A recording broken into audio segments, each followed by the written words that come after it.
నమస్తే, welcome to D news. ముందుగా headlines. NTR జిల్లా వైఎస్ఆర్ కాంగ్రెస్ పార్టీ కార్యాలయంలో ఘనంగా జరిగిన మాజీ రాష్ట్రపతి అబ్దుల్ కలాం జయంతి వేడుకలు. విజ్ఞానపరంగా అత్యున్నత స్థానంలో నిలబెట్టిన అబ్దుల్ కలాం జీవిత చరిత్రను ఆదర్శంగా తీసుకోవాలని పిలుపునిచ్చిన వైసీపీ నేతలు. మెడికల్ కాలేజీల ప్రైవేటీకరణ వల్ల ఏపీలోని అన్ని వర్గాల ప్రజలను ఇబ్బందులకు గురిచేసి చంద్రబాబు ప్రభుత్వం అడుగులు వేస్తోందని ఆవేదన వ్యక్తం చేసిన సజ్జల రామకృష్ణ. ఎన్టీఆర్ జిల్లా వైఎస్ఆర్ కాంగ్రెస్ పార్టీ కార్యాలయంలో మాజీ రాష్ట్రపతి అబ్దుల్ కలాం జయంతి వేడుకలు ఘనంగా జరిగాయి.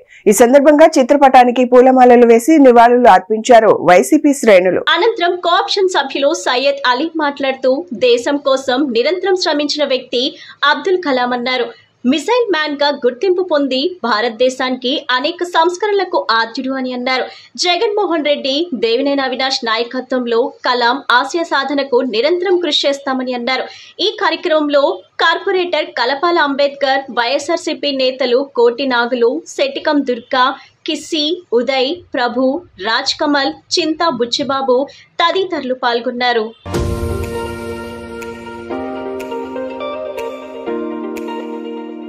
ఇవాళ 94వ భారతరత్న అబ్దుల్ కలాం గారు మాజీ రాష్ట్రపతి వర్యులు ఆయన ఘన నివాళులు అర్పించడం జరిగింది. ఇవాళ ఆయన జయంతి సందర్భంగా ఆయన జ్ఞాపకంగా ఇవాళ ఎన్టీఆర్ జిల్లా కార్యాలయం శ్రీ దేవినేని అధ్యక్షులు గారి ఆదేశాల మేరకు ఇవాళ జయంతి కార్యక్రమం పాల్గొనడం జరిగింది. ఆయన చేసిన పనులు గుర్తిస్తూ మేము ఎన్నో ముందుకెళ్ళాలని ఈ సందర్భంగా తెలియజేస్తున్నాం. ఆయన చేసిన పనులు, ఆయన ఒక సైంటిస్ట్ అయి ఆయన ఒక ఫ్యామిలీ లేకుండా ఆయన జీవితమే త్యాగం చేసి ఈ దేశానికి పనిచేశారని ఆ సందర్భంగా తెలియజేస్తున్నాను. ఎందుకంటే ఆయన చేసిన ఎన్నో అద్భుతాలు ఉన్నాయి, చెప్పుకుంటూ పోతే పుస్తకాలు కూడా వచ్చి ఉన్నాయి ఆయన గురించి. ఇవాళ ఆయన మరొక్కసారి తలుచుకుంటూ ఆయన చేసిన జ్ఞాపకాలు గుర్తు చేసుకుంటూ ఈరోజు అబ్దుల్ కలాం గారి జయంతిగా ఇచ్చేసిన నాతోటి కోఆప్షన్ అమ్మలకి, కార్పొరేటర్లకి, వైఎస్ఆర్సీపీ నాయకులందరికీ నమస్కారాలు తెలియకుంటూ ఈ రోజున అబ్దుల్ కలాం గారి జయంతి సందర్భంగా తూర్పు నియోజకవర్గ ఇన్ఛార్జి, అదేవిధంగా ఎన్టీఆర్ జిల్లా ఇన్ఛార్జి అయిన దేవినేని అవినాష్ గారి ఆఫీసులో అతి ఘనంగా జరగడం జరిగింది. మరి అబ్దుల్ కలాం గారు ఆ రోజు రాష్ట్రానికి మాజీ ప్రధానిగా చేసి పదవికే వేయలేని సేవలు చేసి మహోన్నత వ్యక్తిగా తీర్చిదిద్దారు. అదేవిధంగా అలాంటి సేవలు ఇంకెన్నో చేయాలని రాష్ట్ర రవాణా దానికి కూడా అతను ఎంతో పదవికి మన్ను తెచ్చిన వ్యక్తి. మరి తను మ్యారేజ్ కాకపోయినా కానీ స్వయంగా ఎక్కడైనా కానీ వెళ్ళి స్వచ్ఛందంగా ప్రతిదీ పని చేసుకోవటం అదొక ఆదర్శంగా తీసుకొని యువత స్టూడెంట్స్ కూడా తీసుకొని మరి ఇలాంటి జయంతులు ఎన్నో జరుపుకోవాలని కోరుకుంటూ ఈ యొక్క అవకాశం ఇచ్చిన మీ అందరిని నవకాలు తెలుగుంటూ నాతో ఇచ్చేసిన మీ అందరికీ ఒకసారి నవకాలు తెలుసుకుంటూ సెలవు తీసుకుంటాం. దేశానికి చేసిన సేవలను విద్య, శాస్త్ర, సాంకేతిక రంగాల్లో అబ్దుల్ కలాం చూపించిన బాటలో గత వైఎస్ఆర్సీపీ ప్రభుత్వం అనేక సంస్కరణలను ఆ రంగాల్లో తీసుకొచ్చిందని వైసీపీ నేతలు గుర్తు చేశారు. కడు పేదరికంలో జన్మించి పట్టుదలతో తాను కోరుకున్న జీవితాన్ని సాధించి ఈ దేశాన్ని విజ్ఞాన పరంగా అత్యున్నత స్థానంలో నిలబెట్టిన అబ్దుల్ కలాం జీవితం ప్రతి ఒక్కరికి ఆదర్శప్రాయం కావాలని పిలుపునిచ్చారు. తాడేపల్లి వైఎస్ఆర్సీపీ కేంద్ర కార్యాలయంలో central party office in charge MLC Lella Appireddy ఆధ్వర్యంలో భారతరత్న ఏపీజే అబ్దుల్ కలాం జయంతిని ఘనంగా నిర్వహించారు. ఈ సందర్భంగా ఆయన చిత్రపటానికి పూలమాలలు వేసి నివాళులర్పించారు. ఈ సందర్భంగా వైసీపీ నేతలు మాట్లాడుతూ అబ్దుల్ కలాం ఆశయాలను ఆచరణలో చూపిన నేత వైఎస్ జగన్ అని అన్నారు. ఒక సామాన్య కుటుంబంలో జన్మించి పేదరికంను తన పట్టుదల, దీక్షతో జయించిన మహనీయుడు ఏపీజే అబ్దుల్ కలాం అన్నారు. వీధి దీపాల కింద చదువుకుంటూ తాను చిన్నతనంలో కన్న కలలను సాకారం చేసుకోవటానికి అహర్నిశలు కష్టపడి తన భవిష్యత్తును అందరికీ ఆదర్శపాయంగా మార్చి చూపించిన గొప్ప దార్శనికుడు అని పేర్కొన్నారు.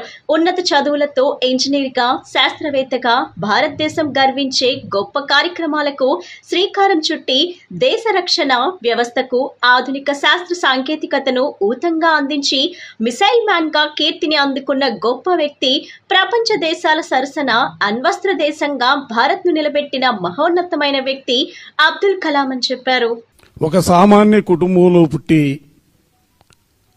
పేదరికాన్ని చవిచూసినటువంటి వ్యక్తిగా, చదువుకోవడానికి సంబంధించి కూడా పగలల్లా కూడా పేపర్లు పంచే కార్యక్రమం చేసి ఆ వచ్చిన డబ్బుతో వీధి దీపాల కింద చదువుని కొనసాగించి, ఆ కొనసాగిస్తున్నటువంటి పరిస్థితుల్లో తను ఏవైతే కలలు కన్నాడో ఆ కలల్ని సాకారం చేయటం కోసం నిరంతరం కూడా ఒక శ్రామికుల్లాగా కష్టపడి మంచి చదువుకొని ఒక ఇంజనీరుగా, శాస్త్రవేత్తగా భారతదేశానికి అనేకమైనటువంటి శాస్త్ర సాంకేతిక రంగంలో అనేకమైనటువంటి కార్యక్రమాలు తీసుకొని దిగ్విజయంగా తీసుకున్నటువంటి ప్రతి కార్యక్రమాన్ని జయప్రదం చేసినటువంటి వ్యక్తిగా, ఆ తరువాత దేశానికి రాష్ట్రపతిగా. ముందుగా అబ్దుల్ కలాం గారికి జయంతి సందర్భంగా నివాళులర్పిస్తూ ఉన్నాను. అతను భారతరత్న అబ్దుల్ కలాం గారు తమిళనాడులోని ఒక కుగ్రామమైన రామేశ్వరంలో 1931 అక్టోబర్ 15వ తేదీన జన్మించారు. అంత కుగ్రామంలో జన్మించినా కూడా పెద్ద స్థాయిలోకి వెళ్ళాలి, దేశానికి సేవ చేయాలి అని ఎంతగానో కలలు కన్నారు. అతను కలలను సాకారం చేసుకున్నారు. ఈ దేశానికి 11వ రాష్ట్రపతిగా కూడా పనిచేయడం జరిగింది. మిసైల్ మ్యాన్ ఆఫ్ ఇండియా అనే బిరుదు కూడా తెచ్చుకున్నారు. ఎప్పుడు దేశానికి ఏం చేయాలి అని తపన పడుతూ ఉండే వ్యక్తి. అతను ఎందరికో స్ఫూర్తిదాయకం. చనిపోతూ కూడా, అతను చనిపోయేటప్పుడు కూడా విద్యార్థులకు ఉపన్యాసం ఇస్తూ చనిపోవడం అంటే అతను లాస్ట్ మినిట్ వరకు కూడా సేవ చేస్తూ, ప్రజలకు సేవ చేస్తూ చనిపోయారు. అలాంటి గొప్ప వ్యక్తి ఈ దేశానికి అలాగే మనందరికి కూడా ఎంతో ఆదర్శనీయులు. వైఎస్ఆర్ కాంగ్రెస్ పార్టీ సంస్థాగత నిర్మాణానికి సంబంధించి మన నాయకుడు జగన్ ఆలోచనలు ఇప్పటికే సిద్ధమైన బ్లూ ప్రింట్ ను ఏ విధంగా అమలు చేయాలనే దానిపై మనం ఏ విధమైన కార్యాచరణతో ముందుకు వెళ్లాలని సమావేశాలు ఏర్పాట్లు చేస్తున్నట్లు వైసీపీ రాష్ట్ర కోఆర్డినేటర్ సజ్జల రామకృష్ణారెడ్డి తెలిపారు. మెడికల్ కాలేజీల ప్రైవేటీకరణ వల్ల ఏపీలోని అన్ని వర్గాల ప్రజలను ఇబ్బందులకు గురిచేసేలా చంద్రబాబు ప్రభుత్వం అడుగులు వేస్తోందని ఆవేదన వ్యక్తం చేశారు. వైఎస్ఆర్సీపీ కేంద్ర కార్యాలయంలో party state coordinator Sajjala Ramakrishna Reddy అధ్యక్షతన రాష్ట్ర అనుబంధ విభాగాల అధ్యక్షుల సమావేశం నిర్వహించారు. సమావేశానికి హాజరైన పార్టీ రాష్ట్ర ప్రధాన కార్యదర్శులు లేళ్ల అప్పిరెడ్డి, ఆలూరు సాంబశివరావురెడ్డి, పలువురు ఇతర నాయకులు పాల్గొన్నారు. ఈ సందర్భంగా సజ్జల రామకృష్ణారెడ్డి మాట్లాడుతూ కూటమి పరిపాలనలో మెడికల్ కాలేజ్ ప్రైవేటీకరణ అంశంపై ప్రజల్లో విస్తృతంగా చర్చ జరగాలని, ఈ దుర్మార్గాలను ఆపగలగాలని తెలిపారు. ఇందులో భాగంగా మనం రచ్చబండ, కోటి సంతకాల సేకరణ కార్యక్రమాలు చేస్తున్నాం. పార్టీ అనుబంధ విభాగాలు అన్ని దీనిపై చిత్తశుద్ధిగా పనిచేయాలని కోరారు. పార్టీ సంస్థాగత నిర్మాణంలో ప్రధానంగా అనుబంధ విభాగాలు పటిష్టంగా ఉండాలని జగన్ ఆలోచించి అందుకనుగుణంగా ముందుకు వెళ్లాలని చెప్పారు. వైఎస్ఆర్సీపీ అంటే 18 నుంచి 20 లక్షల క్రియాశీల క్షేత్రస్థాయి నాయకత్వం ఉంటుందని తెలిపారు. 2-3 రోజులు తిరగకముందే టక్కు నేరుగా కూడా ఆఫ్రికా నుంచి దిగుతాడు. వాడికి రెడ్ కార్పెట్ వేసి స్వాగతం పలుకుతారు. వాడు పోలీస్ రిమైండ్ అట్లా పోతారు. మళ్ళీ అదే షర్టుతో ఒక వీడియో బయటకు వస్తుంది. దాంట్లో జోగి రమేష్ మమ్మల్ని నన్ను ఇట్లా నడిపాడని వాళ్ళు చెప్తారు. అది ఇమ్మీడియట్ ఈరోజు రేపు ఐ థింక్ తన పేరు కూడా చేరుస్తుంది. దానికి ప్రిపేర్డ్గా ఉన్నాను. అడ్డగోలు కామెంట్ పెట్టి జనం ఏమనుకుంటారో అనేది కూడా లేకుండా, అంటే ఒకటి అడ్డంగా దొరికినామనే భయం ఉన్నట్టుంది ఆయనకు, చంద్రబాబు నాయుడుకు. రెండవది ఇంకా త్వరగా వేయకపోతే ఇంకా పూర్తి మునుగుతాను, ఏదో డెస్పరేట్గా ఇటు పక్కకు తిప్పి కొట్టాలనే డెస్పరేషన్ కూడా బాగా కనపడుతుంది. కల్తీ దీంది ఉండేమో గుర్తుపట్టడానికి యాప్ పెట్టి మీరు చెక్ చేసుకోండి అన్నాడంటే ఇంకా అది మొత్తం అది ఉన్నట్టే కదా. నువ్వు పూర్తిగా ఉంది. అది బెల్ట్ షాపులు ఉన్నాయని ఒప్పుకున్నారు, బెల్ట్ షాపులు ఎక్కువ అయిపోయాయని, అంటే వాటి ఉన్నాయని ఒప్పుకున్నారు. అండ్ కల్తీ మద్యం ఉంది, మొత్తం ఏర్లు అయి పారుతుంది. ఎక్కడో చోట అయితే నువ్వు యాప్ పెట్టాల్సిన అవసరమే ఉంది. అది మొత్తం ఉంది కాబట్టి యాక్సెప్ట్ చేస్తున్నావు, యాప్ పెట్టావు. యాప్ కూడా యాప్ పెడితే దాంట్లో కల్తీ మద్యం కాస్త అసలు మద్యంలాగా మంచి మద్యంలాగా వచ్చినా ఆశ్చర్యపోనక్కర్లా. ఎందుకంటే కింది వరకు అట్ట పోయింది, అది కూడా నకిలీది కావచ్చు. బట్ ఇండియాలో ఫస్ట్ టైం ఓ చీఫ్ మినిస్టరు ఈ మాదిరి ఈ యాప్ పెట్టాను. మన గవర్నమెంట్లో పెట్టాము, గవర్నమెంట్ షాప్స్ పెట్టాము. బాటిల్ డిస్టిలరీకి లింక్ చేయడానికి ఏ డిస్టిలరీ నుంచి వచ్చింది తెలియడం కోసం, ప్లస్ అది సేల్ అయితేనే డిస్టిలరీకి డబ్బు అనే దీంతో అందుకోసం ఈ క్యూఆర్ కోడ్ పెట్టాం. మామూలుగా అయితే అదేదో కార్పొరేషన్ దగ్గరికి డిపోలకు రాగానే డబ్బులు ఇవ్వడం అనేది చేయాల్సి వస్తే, ఇక్కడేమో అంటే మనము షాప్లో సేల్ అయితేనే కన్జ్యూమర్ తీసుకున్నాకనే పెట్టాం.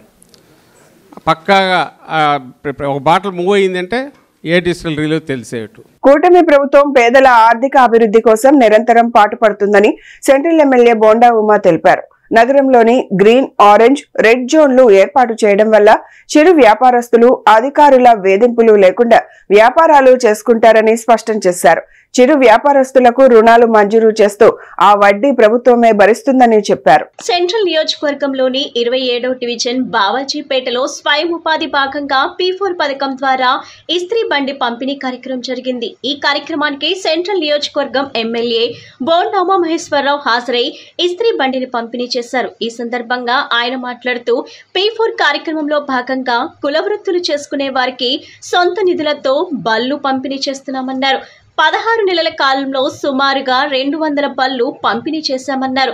పేదవారి అభివృద్ధికి వీలైనంత సహాయ సహకారాలు అందిస్తామన్నారు. ప్రభుత్వ పరంగా కూడా పేదవారి అభివృద్ధికి అనేక పథకాలను ఇస్తున్నామన్నారు. పేదవారు లేని అత్యున్నత సమాజం కోసం పాటుపడతామన్నారు. రాష్ట్రంలో తెలుగుదేశం పార్టీ అధికారంలోకి వచ్చిన తరువాత పెట్టుబడిదారులకు నమ్మకం కుదిరిందని, ఈ క్రమంలోనే రాష్ట్రంలోని వైజాగ్లో ప్రపంచ ప్రఖ్యాతిగాంచిన గూగుల్ డేటా సెంటర్ వచ్చిందని చెప్పారు. మరిన్ని మల్టీ నేషనల్ కంపెనీలు రాష్ట్రంలో పెట్టుబడులు పెట్టే విధంగా ప్రభుత్వం కృషి చేస్తుందన్నారు. రాష్ట్రంలో తెలుగుదేశం పార్టీ అధికారంలోకి వచ్చినాక పేద వర్గాలకి అండగా నిరంతరం కూడా అనేక కార్యక్రమాలు చేస్తూ ఉన్నాం. చిరు వ్యాపారులకి వాళ్ళు ఏ విఘాతం ఆటంకం లేకుండా వ్యాపారాలు చేసుకోవడానికి లైసెన్సులు ఇచ్చాం, వాళ్ళకి గుర్తింపు కార్డులు ఇచ్చాం. ఆ గుర్తింపు కార్డులు తీసుకొని చిరు వ్యాపారులు తోపుడు బళ్ళ మీద పళ్ళు అమ్ముకునే వాళ్ళు కానీ, కూరగాయలు అమ్ముకునే వాళ్ళు కానీ, ఇంకా మరే ఇతర వస్తువులు అమ్ముకునే వాళ్ళు కానీ ఏ బ్యాంకుకి వెళ్ళినా 15,000 రూపాయలు ఎటువంటి షూరిటీ లేకుండా లోన్ ఇచ్చే విధంగా ఏర్పాటు చేసాం. అంతేకాకుండా ఆ 15,000 కట్టేస్తే 30,000 మళ్ళీ 50,000 ఇచ్చేటట్టు వడ్డీ ప్రభుత్వమే కట్టేటట్టు పెట్టాం. అంతేకాకుండా చిరు వ్యాపారుల్ని ఏ అధికార వేధింపులకు గురి కాకుండా జోన్లు సపరేట్గా పెట్టాం.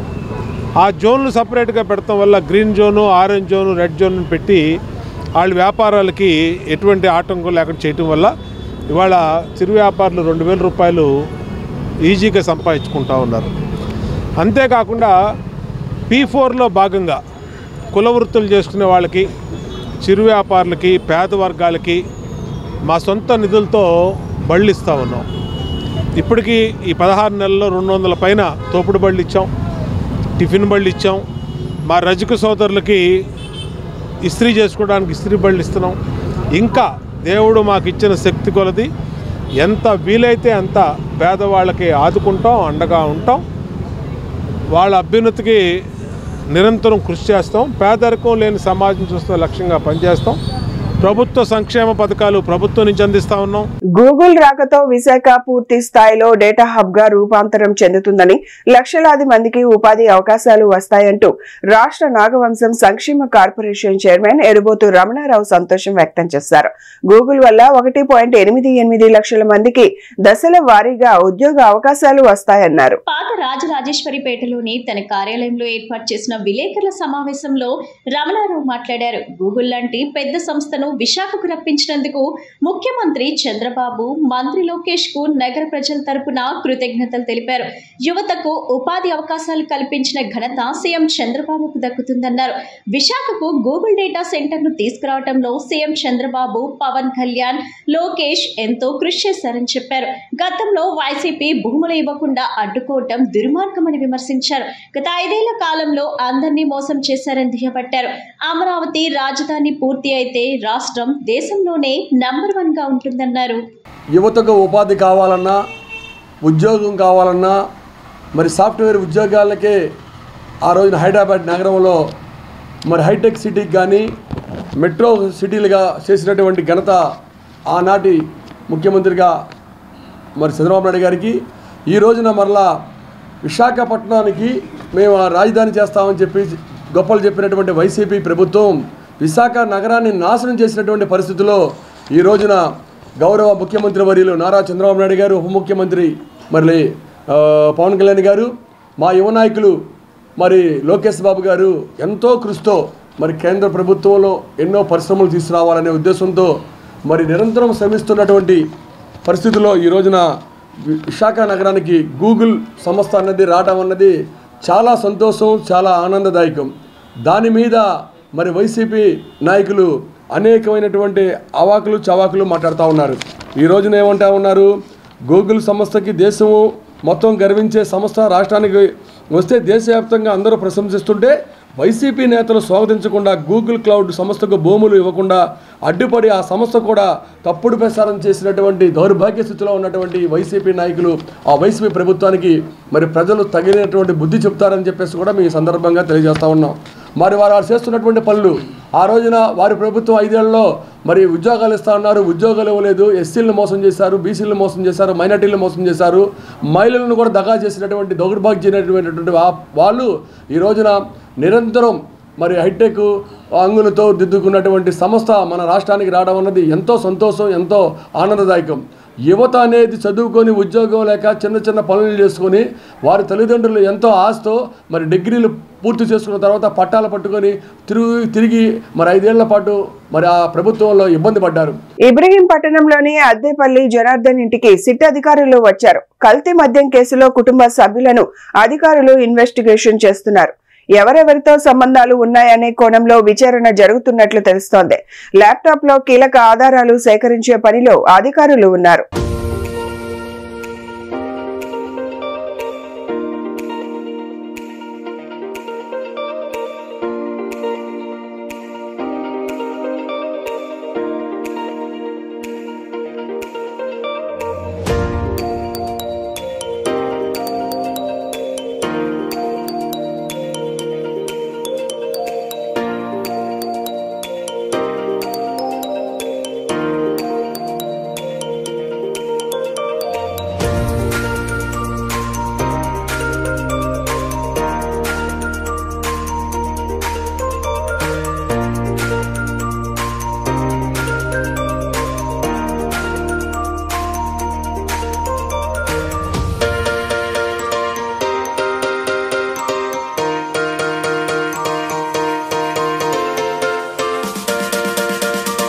పేదరికంలో పుట్టి అపార మేధ సంపత్తితో దేశానికి సేవలందించి రాష్ట్రపతి స్థాయికి ఎదిగిన మహనీయుడు అబ్దుల్ కలాం అని బీజేపీ ఎన్టీఆర్ జిల్లా అధ్యక్షుడు అడ్డూరి శ్రీరామ్ కొనియాడారు. వైజ్ఞానిక రంగంలో ఆయన అందించిన సేవలకు అత్యుత్తమ పురస్కారాలను కూడా అందుకున్నారని చెప్పారు. భారతీయ జనతా పార్టీ రాష్ట్ర కార్యాలయంలో మాజీ రాష్ట్రపతి అబ్దుల్ కలాం జయంతి కార్యక్రమం జరిగింది. ఈ కార్యక్రమానికి ముఖ్య అతిథిగా బీజేపీ ఎన్టీఆర్ జిల్లా అధ్యక్షుడు అడ్డూరి శ్రీరామ్, బీజేపీ అధికార ప్రతినిధి ఎస్కే బాజీ తదితరులు హాజరయ్యారు. అబ్దుల్ కలాం చిత్రపటానికి పూలమాల వేసి ఘన నివాళులర్పించారు. ఈ సందర్భంగా వారు మాట్లాడుతూ అబ్దుల్ కలాం భారతదేశాన్ని ప్రపంచ దేశాల్లో అగ్రగామిగా నిలిపిన మహనీయుడన్నారు. ఆయన జీవితం భావితరాలకు ఆదర్శమన్నారు. ఆయన సేవలను గుర్తించి భారత ప్రభుత్వం అనేక పురస్కారాలు ఇచ్చిందన్నారు. కలలు కనండి, కలలను సాకారం చేసుకోండి అన్న ఆయన మాటలు భావితరాలకు ఆదర్శవంతమయ్యాయన్నారు. స్వర్గపురిలో స్నానగదులు, మరుగుదొడ్లు మరమ్మతులు చేయాలని విజయవాడ నగరపాలక సంస్థ కమిషనర్ ధ్యానచంద్ర అన్నారు. బుధవారం ఉదయం తన పర్యటనలో భాగంగా కృష్ణలంక ప్రాంతంలోని మలేరియా ఆఫీస్ రోడ్, మసీద్ రోడ్, గంగానమ్మ గుడి, హై స్కూల్ రోడ్, పడమట ప్రాంతాలన్నీ క్షేత్రస్థాయిలో పరిశీలించారు. ఈ సందర్భంగా కమిషనర్ మాట్లాడుతూ స్వర్గపురిలో మొక్కలు పెట్టి హరితాన్ని పెంచాలని, స్నానగదులు, మరుగుదొడ్లు స్వర్గపురిలో వచ్చే వారికి కావాల్సిన కనీస అవసరాలు తీర్చేటట్టు మరమ్మతులు చేయించాలని అధికారులను ఆదేశించారు.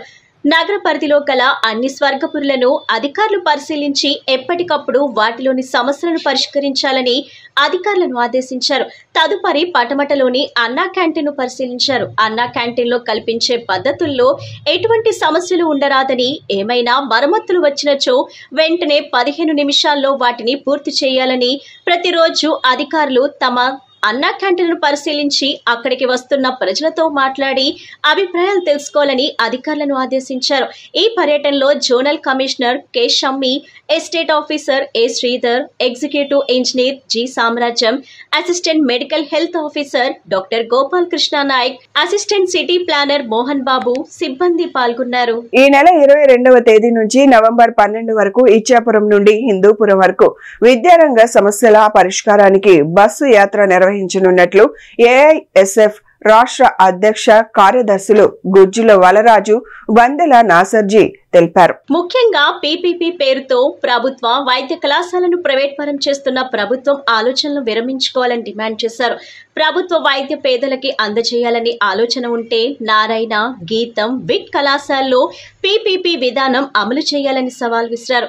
విద్యాశాఖ మంత్రి లోకేష్ అయినా విద్యారంగ సమస్యలు గాలికి వదిలేసి ప్రైవేట్, కార్పొరేట్ విద్యా సంస్థలను ప్రోత్సహిస్తూ పేద విద్యార్థులకు తీరని అన్యాయం చేస్తున్నారని గుర్తు చేశారు. అఖిల భారత విద్యార్థి ఫెడరేషన్ రాష్ట్ర వ్యాప్త విద్యార్థి ఉద్యమానికి సిద్ధమవుతూ చేపట్టిన బస్సు యాత్రను విద్యార్థులు, మేధావులు, తల్లిదండ్రులు జయప్రదం చేయాలని పిలుపునిచ్చారు. విద్యారంగ సమస్యలను పరిష్కరించాలని డిమాండ్ చేస్తూ ఈ నెల అక్టోబర్ 22 నుంచి నవంబర్ 12 వరకు ఇచ్చాపురం నుండి హిందూపురం వరకు ఏఐఎస్ఎఫ్ ఆధ్వర్యంలో రాష్ట్ర వ్యాప్తంగా బస్సు యాత్ర కార్యక్రమం నిర్వహించడం జరుగుతూ ఉంది.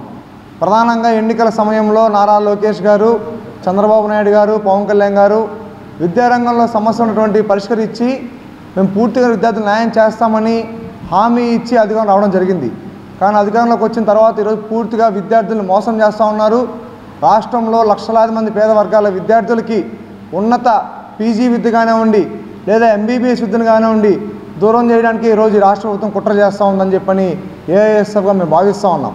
ఎందుకంటే జీవో నెంబర్ 107, 108 వల్ల ఈ రాష్ట్రంలో నూతనంగా ఏర్పడ్డ ప్రభుత్వ మెడికల్ కళాశాలల్లో 50% సీట్లను గత ప్రభుత్వం అమ్ముకుంటా ఉంది. మేము అధికారంలోకి వస్తే అమ్ముకోమని చెప్పని సాక్షాత్తు నారా లోకేష్ గారు ఆగస్టు 16, 2023 సంవత్సరంలో మంగళగిరి నియోజకవర్గం చెప్పడం జరిగింది. ఈరోజు అఖిల భారత విద్యార్థి ఫెడరేషన్ ఏఐఎస్ఎఫ్ ఆధ్వర్యంలో 22వ తారీఖు నుంచి ఈ నెల నవంబర్ 12వ తారీఖు వరకు ఇచ్చాపురం నుంచి హిందూపురం వరకు బస్సు యాత్ర బయలుదేరుతూ ఉంది. ఈ సందర్భంగా ఈ కూటమి ప్రభుత్వానికి, డబుల్ ఇంజన్ సర్కారుకు ఒకటే విజ్ఞప్తి చేస్తూ ఉన్నాం. ఏదైతే విద్యాశాఖ మంత్రి నారా లోకేష్ తమ యొక్క మేనిఫెస్టోను భుజాన వేసుకొని ఈ రాష్ట్రంలో ఉన్నటువంటి ప్రతి ఒక్క విద్యార్థికి, తల్లిదండ్రులకు యువగలం పాదయాత్ర ద్వారా హామీలు ఇచ్చారో ఆ హామీలను నెరవేర్చకపోగా ఇవాళ ఉన్న ప్రభుత్వ విద్యను, రావాల్సినటువంటి విద్యార్థి హక్కులను అటు మెడికల్ విద్యలో కావచ్చు, ఇటు టెక్నికల్ ఎడ్యుకేషన్లో కావచ్చు, లేకుంటే ప్రాథమిక విద్యలో కావచ్చు, వీటన్నిటినీ కాపాడాల్సినటువంటి, అభివృద్ధి చేయాల్సినటువంటి బాధ్యత నుంచి తప్పుకుంటా ఉన్నారు. లేకపోతే పూర్తిగా కార్పొరేట్లకు అప్పచెప్తా ఉన్నారు. వాటికి నిదర్శనమే ఇవాళ ఆంధ్ర రాష్ట్రంలో ప్రభుత్వ మెడికల్ కళాశాలను పీపీపీ విధానం ద్వారా ఇవాళ అభివృద్ధి చేస్తామని చెప్పి ఒక బూటకపు స్కీమును తీసుకుని వచ్చి ఇంట్రడ్యూస్ చేస్తా ఉన్నారు. సీఎం చంద్రబాబు నాయకత్వంలో జరుగుతున్న అభివృద్ధిని అడ్డుకోవడం ఎవరికైనా అసాధ్యమని టీడీపీ రాష్ట్ర అధికార ప్రతినిధి నాగుల్ మీరా అన్నారు. గూగుల్ సంస్థ రాష్ట్రంలో నెలకొల్పడం ప్రపంచంలోని తెలుగు వారందరూ గర్వించదగ్గ విషయం అన్నారు. ఈ సందర్భంగా సీఎం చంద్రబాబుకు మంత్రి నారా లోకేష్ కు ధన్యవాదాలు తెలిపారు. గూగుల్ డేటా సెంటర్ ఏర్పాటుతో 1,00,000 మందికి పరోక్షంగా, ప్రత్యక్షంగా ఉద్యోగ అవకాశాలు వస్తాయన్నారు. ప్రపంచంలోని పెద్ద కంపెనీలు ఏపీ వైపు చూస్తున్నాయి అనడానికి ఇదొక నిదర్శనమన్నారు. నమస్కారం. ఇవాళ తెలుగువాడు గర్వించదగ్గ విషయం. ప్రపంచంలో అతి పెద్ద సంస్థ అయినటువంటి గూగుల్ ఈ రోజున దాదాపుగా 1,31,000 కోట్లు పరోక్షంగా, ప్రత్యక్షంగా 1,00,000 మందికి ఉద్యోగ అవకాశాలు. ఇది ఒక చరిత్ర.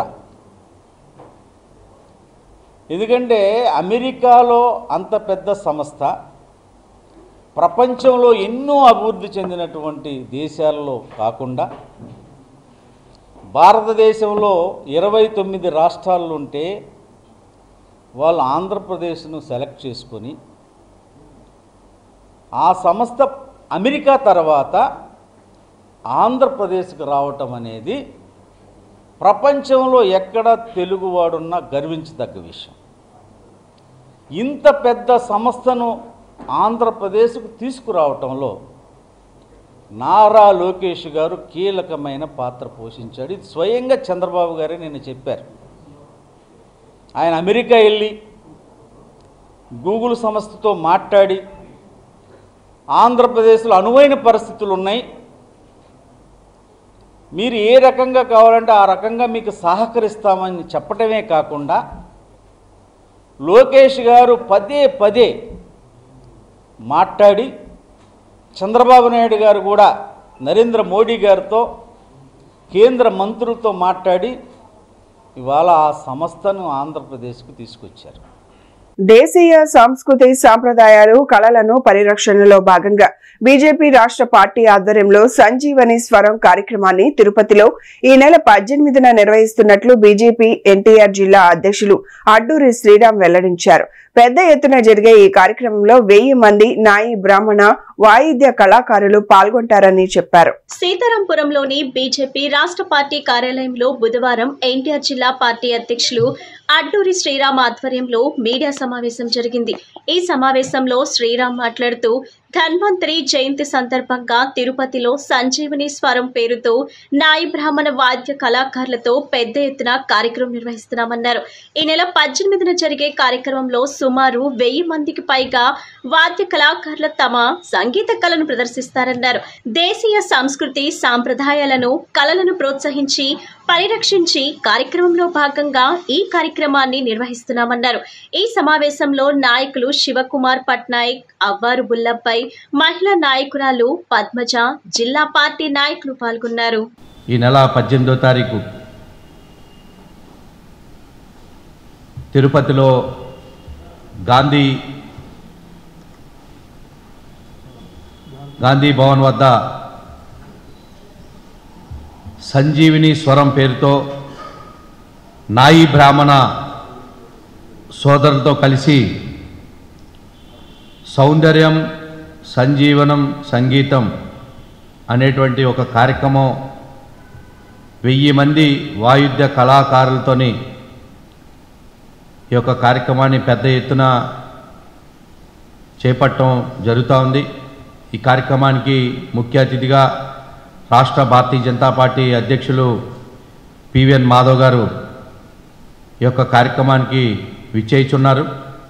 గతంలో కూడా స్ఫూర్తి పేరుతోని సంచార జాతుల యొక్క రౌండ్ టేబుల్ సమావేశం కావచ్చు, వారి యొక్క కళలు ప్రదర్శన ద్వారా సంచార జాతులకు కూడా వారికి సమాజంలో గౌరవం దక్కాలి, వారి యొక్క హక్కులు వాళ్ళకి చెందేలా భారతీయ జనతా పార్టీ తరపు నుంచి తప్పకుండా ప్రయత్నం చేస్తామని చెప్పి వాళ్ళకి హామీ ఇవ్వడం, ఆ దిశగా ఆ సంచార జాతుల యొక్క సోదరులందరితో కలిసి వారి యొక్క కళల ప్రదర్శన పెద్ద ఎత్తున చేయడం, దానికి కేంద్ర మంత్రులు అదేవిధంగా ఓబీసీ మోర్చా జాతీయ అధ్యక్షులు లక్ష్మణ్ గారు కూడా రావడం మనం అందరం చూసాం. తదనంతరం ఏదైతే చేతి వృత్తిదారులు సృష్టి పేరుతోని చేతి వృత్తిదారులు ఎవరైతే ఉన్నారో వాళ్ళతో కలిసి పశ్చిమ వైసీపీ కార్యాలయంలో మాజీ రాష్ట్రపతి డాక్టర్ ఏపీజే అబ్దుల్ కలాం జయంతి వేడుకలు ఘనంగా నిర్వహించారు. జయంతి కార్యక్రమంలో పాల్గొన్న వైసీపీ నేతలు అబ్దుల్ కలాం చిత్రపటానికి ఘన నివాళులు అర్పించారు. ఈ సందర్భంగా మాజీ మంత్రి వెల్లంపల్లి శ్రీనివాసరావు మాట్లాడుతూ క్షిపణి శాస్త్రవేత్తగా భారత రాష్ట్రపతిగా డాక్టర్ ఏపీజే అబ్దుల్ కలాం భారతదేశానికి అనేక సేవలు అందించారని, ఆయన సేవలు మరువలేనివని కొనియాడారు. యువత అందరూ అబ్దుల్ కలాం ని స్ఫూర్తిగా తీసుకోవాలని సూచించారు.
బులెటిన్ ముగించే ముందు హెడ్లైన్స్ మరొకసారి. ఎన్టీఆర్ జిల్లా వైఎస్ఆర్ కాంగ్రెస్ పార్టీ కార్యాలయంలో ఘనంగా జరిగిన మాజీ రాష్ట్రపతి అబ్దుల్ కలాం జయంతి వేడుకలు. విజ్ఞానపరంగా అత్యున్నత స్థానంలో నిలబెట్టిన అబ్దుల్ కలాం జీవిత చరిత్రను ఆదర్శంగా తీసుకోవాలని పిలుపునిచ్చిన వైసీపీ నేతలు. మెడికల్ కాలేజీల ప్రైవేటీకరణ వల్ల ఏపీలోని అన్ని వర్గాల ప్రజలను ఇబ్బందులకు గురిచేసి చంద్రబాబు ప్రభుత్వం అడుగులు వేస్తోందని ఆవేదన వ్యక్తం చేసిన సజ్జల రామకృష్ణ. ఇవి ఈనాటి bulletin updates. Keep watching the news.